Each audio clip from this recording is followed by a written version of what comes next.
What just happened in the silver market is remarkable, and it's a story you need to understand whether you're an investor, a curious observer, or someone planning their financial future.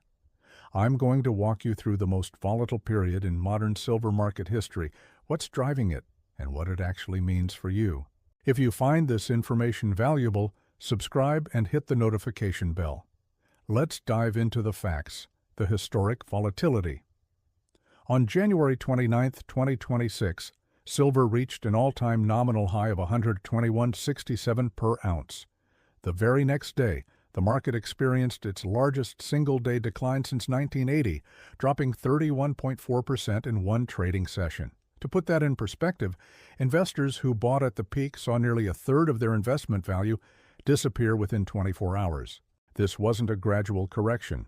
This was a market dislocation that sent shockwaves through the commodity world. The question everyone's asking is, why did this happen, and what does it tell us about silver's future? Understanding the price premium mystery. One of the most interesting developments is the persistent price premium in Asian markets, particularly Shanghai.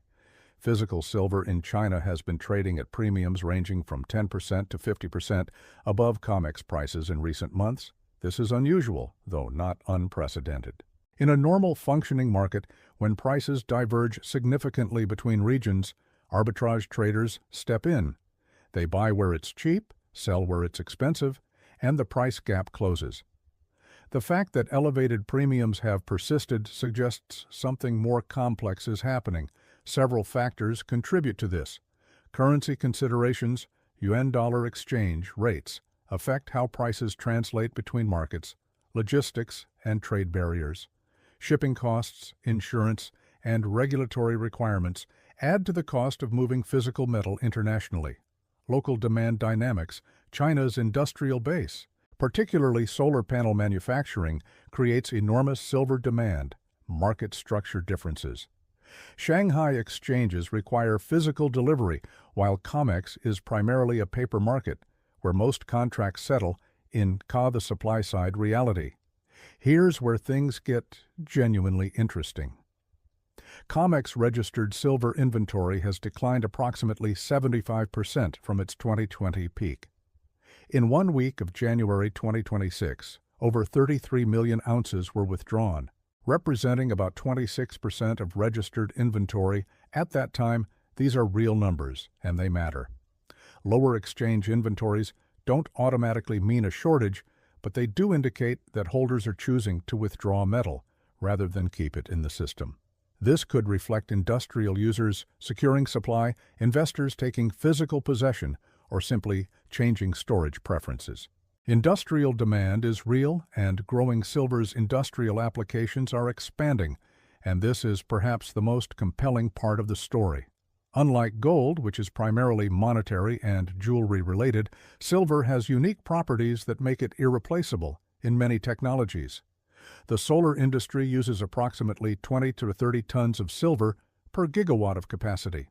With global solar installations accelerating, this represents significant ongoing demand. Electronics manufacturing requires silver for conductivity.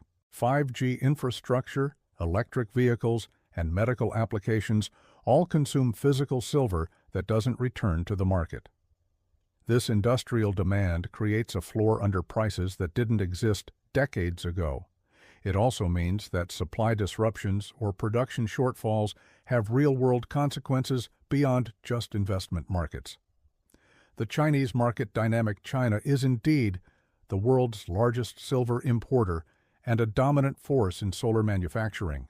Chinese buyers have been willing to pay premiums for physical metal, which reflects several factors: a property market downturn that has destroyed significant household wealth, driving investors toward alternative assets; a manufacturing sector that cannot afford production disruptions due to material shortages; cultural preferences for tangible assets during periods of economic uncertainty. This isn't a conspiracy or a strategic attack. It's economics. When demand exceeds supply in a specific region, prices rise. The premium reflects real market forces, not manipulation. What about COMEX concerns?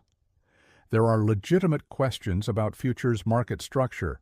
COMEX operates primarily as a price discovery mechanism where most participants never intend to take physical delivery. The ratio of paper claims to physical metal is indeed high. However, this doesn't automatically mean fraud or impending collapse. Futures markets are designed this way across all commodities. They provide liquidity, price discovery, and hedging opportunities. Most traders are speculating on price movements, not acquiring metal. That said, when inventories decline and delivery requests increase, stress points emerge. The market must either deliver metal, raise prices to discourage delivery, or face credibility issues. The recent volatility suggests we're seeing these tensions play out in real time. Investment implications. A balanced view. If you're considering silver as an investment, here's what you should know.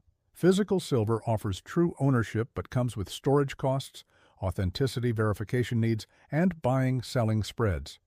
Premiums over spot price can be significant. Silver ETFs provide liquidity and ease of trading, but introduce counterparty risk. You're owning shares in a fund, not metal directly. Mining stocks offer leverage to silver prices but add company-specific risks like management quality, production costs, and geopolitical factors. The risks are real silver is volatile. That 31% single-day drop wasn't theoretical. It destroyed real wealth for people who bought at the wrong time. Price charts showing exponential gains hide the stomach-churning drawdowns along the way. Silver doesn't produce income like dividend stocks or bonds. Your return depends entirely on price appreciation, and despite its industrial uses, silver remains subject to speculative manias and crashes. What should you actually do? First, ignore anyone telling you there's an urgent window closing and you must act immediately.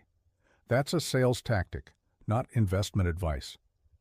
Second, if precious metals interest you, they should be part of a diversified portfolio, not your entire strategy. Financial advisors often suggest 5–10% allocation to precious metals for those who want exposure. Third, understand what you're buying. If you choose physical silver, know your dealer's reputation, understand premiums, and have secure storage. If you choose paper silver, understand the structure and risks of your specific investment vehicle. Fourth, have realistic expectations. Silver might appreciate significantly over time, or it might not. It might provide inflation protection, or it might languish during inflationary periods. No one knows for certain. The bottom line. The silver market is experiencing genuine volatility and structural changes. Asian premiums are real, inventory drawdowns are documented, and industrial demand is growing. These factors create an interesting investment thesis. But interesting doesn't mean guaranteed. Markets that rise dramatically can fall just as fast, as January 30th demonstrated painfully. Stay informed, think critically, and make decisions based on your individual financial situation, not fear or hype. If you found this analysis helpful, subscribe for more fact-based market analysis. Remember, in investing, patient, informed decisions usually beat urgent emotional ones.